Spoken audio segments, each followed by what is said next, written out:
Election protest sinahay naman ng mag-inang kandidato na natalo sa pagka-mayor at vice-mayor sa Maribeles, Bataan at kinatigan naman ito ng korte. Detalye na balita mula kay Danny Cumilang, RS37. Danny, good morning. Kinatigan ng Regional Trial Court Branch 94 ang election protest na inihain na mag-inang sina Atty. Joe Castañeda, tumakbong mayor at Atty. Jaja Castañeda, tumakbong vice mayor na parehong natalo sa nakarang halalan sa bayan ng Maribeles, Bataan.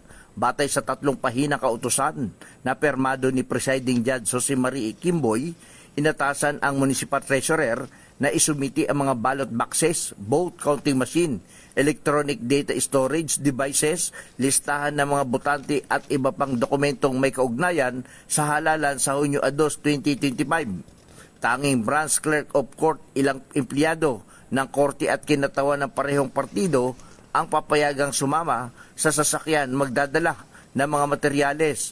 Humiling din ang korte sa Police Provincial Director ng Bataan na magtalaga ng 5 pulis sa umaga ng Hunyo 2 upang tiyakin ang seguridad ng transportasyon, habang 2 pang pulis ang itatalaga sa Bulwagan 2 Capitol Compound sa Balanga City kung saan iingatan ang mga materyales.